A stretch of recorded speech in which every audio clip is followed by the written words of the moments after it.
Hi, Budget Builds here with, Sin. and we're going over the painting of the Space Marines here. This one is my paint job this time. Uh, I did this one with very little sleep. It was pretty late when I was doing this paint job. Yeah, this is the first time we've painted Warhammer figures. They have a lot more detail, but the Space Marines have large sections on them, and I think you did really well with the lighting. Yeah, it was pretty easy to work in a lot of the details. There were only nine figures for the Ultramarines. I mean, the Space Marines to paint. I decided to go with the Ultramarine faction for them. Remember we random rolled that. Yes. I started to take the arms off as I went to paint, so that way it just seemed more seamless. I didn't want to see gray poking out. It was bothering me as I was starting out. It made it a lot easier to. Some of the pegs were a little loose, and after I painted them, they stayed a little tighter. Yeah, and considering how much time it takes to put these figures together, how many mistakes you can make, especially with Necrons, we're really thankful that Lane put these together. It was our first box that we had bought. Yeah, because we, as you could see in our last video, we'll probably link this either in the description or at the end. Yeah, we had some issues with the Necron arms putting them together, but having them already together made it a lot easier to just go ahead and start painting. I just base coated all blue. I'm starting out with a base coat. I'm gonna go through each of the pieces. This is the intercessor. This is just one of the regular intercessors. You'll see the sergeant later on. He looks a little bit different. He has some different little accents on him. I started up on the Outrider now with some of the base coat. It was a lot easier to do the Outrider, even though it was a larger piece, because it was, so much flat spaces. It's a motorcycle, right? It's probably fun. Yeah, it was really fun to do the motorcycles. Even the decals on the motorcycles were fun. It took a lot of time, right? Because, you don't see all the touch-ups that I went back and did in this video. But there, you always have to go back after you finish your paint job and just do the detail work. And before you start doing your lighting or any of your ending accents, you want to make sure you have a good base on everything. You're not missing anything because you don't want to come across later and have to get other paint that you're not using back out. So I just, yeah. So I go to the captain. I think it's a lot easier just to take the pieces off, the arms and shields, or. You painted them up pretty quickly. Unlike myself with the Necrons, I feel like I missed a couple spots after I put the paint up, and then I would go back and see it, and I'd say, "Oh no, I have to clean everything off." I felt the same way with the Space Marines, but I just burned right through like each coat, so I just kind of stayed going, moving through the pieces. I just didn't stop. I was really tired. I don't know how I kept going. It was just pure delirium.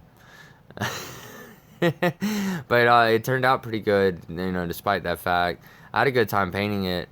I really like the Citadel paints. The way they apply onto the plastic is pretty nice. There's a significant difference, and it is worth the price, but if you're on a budget, you can use acrylic. These just happen to come with the deal that we found on Facebook Market with Lane. And I can tell a huge difference between these paints and just the cheaper acrylic paints. They have their paints designed to where there's a base coat, there's like a technical paint, and then there is also like a wash, and probably even more different. This is just what we had in our set, but I found that interesting, and the paint does adhere better to the figure than just like regular craft store paint. So like the quality does matter in things. I was telling you earlier today, I was watching a documentary about why things are so expensive, and it was talking about oil-based paints. Now these are acrylics, they're water soluble. You can wash them off with water, but like it was talking about oil-based paints and pigments and the type of oils that they use. So like the ingredients that go into your paint make a difference on the quality of color, how long the color is gonna last, and then how many coats you have to put on. Yes. Some cheaper paints are a little watery. You have to maybe put a coat on and put another coat on, maybe put 3 coats on. I know there's been some purples that I've used, especially some cheaper metallic purples that tend to want to be runny. Yeah, and the gold. Yeah, and gold. So a lot of the metallics can be. It's great. Yeah, I really liked how it was coming along. There's something about the classic, ultramarine look. Like it's just your. Now, which one is this one? This is the captain. This is the Primaris captain. That's his shield. I thought that shield was really neat. I had a lot of fun painting that shield. Yeah, he was really happy about the dead Necron or destroyed Necron at his feet. But they didn't look like any of mine. That's because I had scavenged all their armor and made a hefty profit off of that venture. Really? Yes, I did. I sold it to a very wealthy rogue trader. He was very willing to pay a high price for that Necron armor. It's rumored that you've lost every battle. It's a rumor, but my guys are still alive, so I don't know what you're talking about. They're still, they know about tactical retreats, right? They just wear the enemy down. Yeah. They just throw. It's like most infantry. You just throw bodies at the situation until you reach attrition. You're funny. I noticed that you're painting the smaller parts. Well, the pauldron. I'm guessing it's the pauldron. It's some kind of like sigil Your hands shield. are pretty steady. Yeah, I don't know how I managed this. I felt like my vision was blurry the whole time I was painting. I was so nervous about messing up on my edges. I just took a risk. I wanted to outline my cape. I don't think there's been a single figure I've ever painted that has had a cape that I don't outline. I don't know. I just like I can't stand a solid colored cape. There's nothing. A cape's supposed to be like, there's something prestigious about the person, but they only Especially for the commander. Yeah, exactly. Especially for the commander. Now, if it's just some like little, thief or spy, I could understand a solid color cloak. I've painted a few, a couple like that. But oh, this was one of my favorite parts. Putting that red on, and then it just popped. I was like, that was the perfect color to put on that sash, because I knew I was going to be doing the background white later. Sometimes I was getting ready to do some mixed colors to do paper.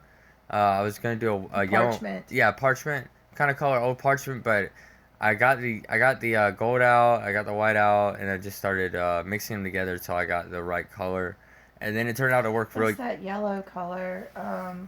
Do you recall the name of it? Not offhand, but this is the sergeant, by the way, that I was telling you about earlier. He has like bionic arm. It's Averland Sunset. Averland Sunset by Citadel. And it is a great paint. It coats in one coat, unlike most yellows we've used, like we were talking about acrylics earlier. And not only that, but you can put a different color wash to create like a glow with the green technical color that comes in that set. For the Necrons? Yes. Yeah. And then you can also apply other transparent colors to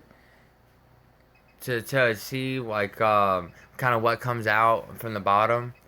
Yeah, exactly. It's a great color for a base if you like colorful figures or just to add some type of color. Yeah, I mean it's really nice. It's with that we have another set coming in the mail. It's the Age of Sigmar, not 40K, but there's some more paints coming with that. Oh yeah, the Slanesh. Yeah.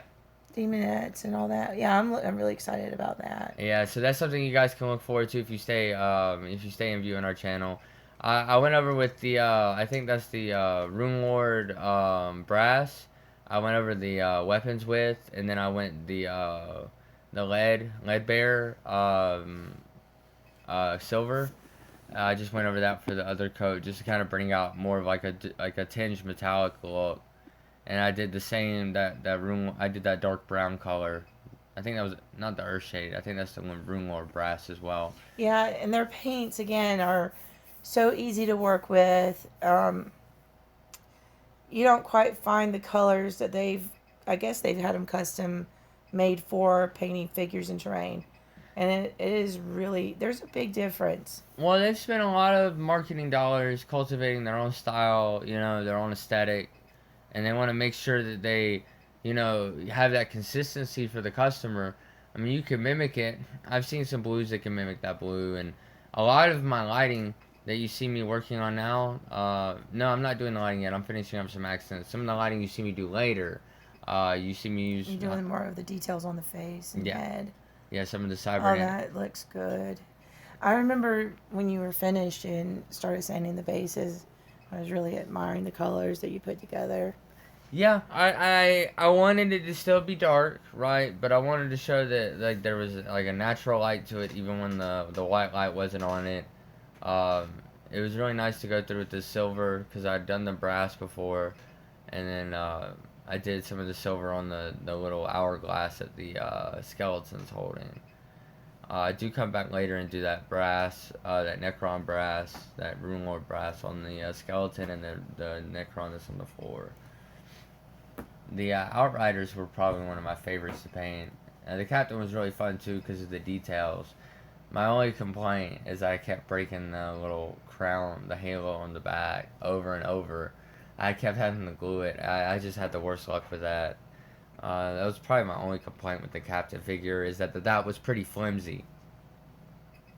So I went with the gold around the halo, and so I came back in the background. I wanted to do white. I thought the white would make all the colors in the front pop. It did. It looked fantastic. I really liked how the parchment color turned out.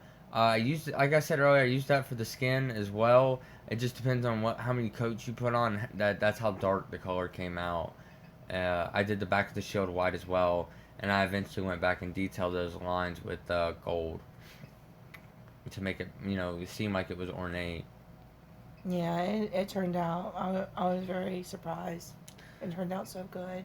I think the biggest difference from like my paint jobs now, or like anybody's paint jobs as they get used to painting versus the beginning, is that you start to become a little obsessive about the places that no one will really see. Like you want to make sure that you cover every inch. This was fun. I tried to do lightning across the blade, but I ended up smearing in some sections, and so I ended up making a power sword, like a little wave shape on there using the light blue that we have, a medium blue, and then white. And then I put the three colors, next to each other and then mixed so that as I blended the different sections together, it looked like it melded. It wasn't just different layers of color. And it reminded me of when you watch the forging shows, like the one with the wavy swords that we saw. Are you talking about the Damascus steel? Yeah. Yeah, where it has a certain kind of pattern to it. Mm-hmm. Yeah, that's a uniformity pleases the eye. The human eye likes symmetry and things that blend well. People seek out the abstract for. You're doing the highlights there. Yeah. So how I did the highlights was I put the piece under the lamp and dotted out the center where the light hit on each shape. So there's a YouTuber named Squidmeyer if you want to check out. He's so good. He's probably one of the best painters on YouTube, and he did an episode on lighting, and he talked about how light affects shapes and how light is kind of like water in the way it wraps around a shape, and so that you just kind of follow the pattern and imagine the light, fading out as it gets further away from the central point, and then you do your colors that way. So you paint in the shape according to what the shape you're painting on, and then you layer the colors from the lightest color to the darkest color.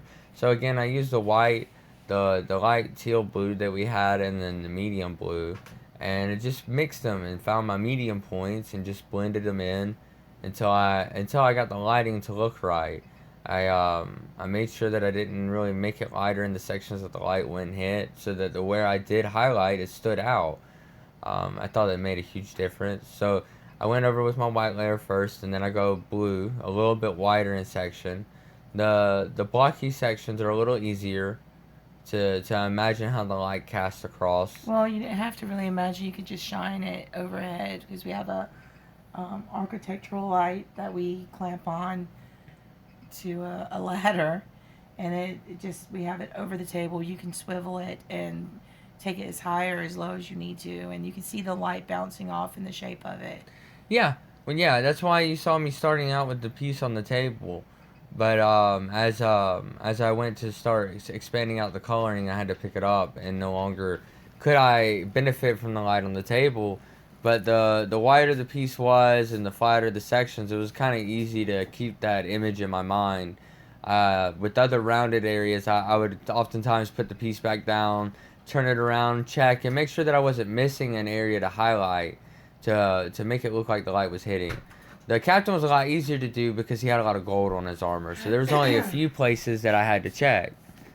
Next, after I finish up all the detail work and get my lighting right, I just started finish up with the bases. I don't like painting these very smooth plastic bases, so we're gonna just sand them up. I just put a little bit of glue, Elmer's glue. You could use any kind of craft or hobby glue, paste glue. I spread it out nice and even, make sure it's thick so that it holds on to that glue. I mean, to the plastic. That plastic does not have a lot of grip on it. And Not on the edges. The rims don't. yeah, But even on the top where it's divoted for extra grip, it's still a little loose because of the kind of plastic the base is made of. wonder if we sanded, if it would make it better. I imagine it might have a little easier chance to hold. So I made sure I spread the glue out thick and even, and then after I pull it out, I just dab away the extra sand, so that nothing clumps up. It can all dry pretty evenly, and don't have any messes where it flakes off later. And I just go through to do all the pieces that way. The captain was pretty fun. I had to take the toothpick in and get in between the rocks really good, so it wasn't just blobby and still kept some of the details. I made sure not to cover the Necron with any glue. I wanted him to stand out. And with the Outrider, I'd put some glue on the wheels to make it look like the dirt had clung while he was driving.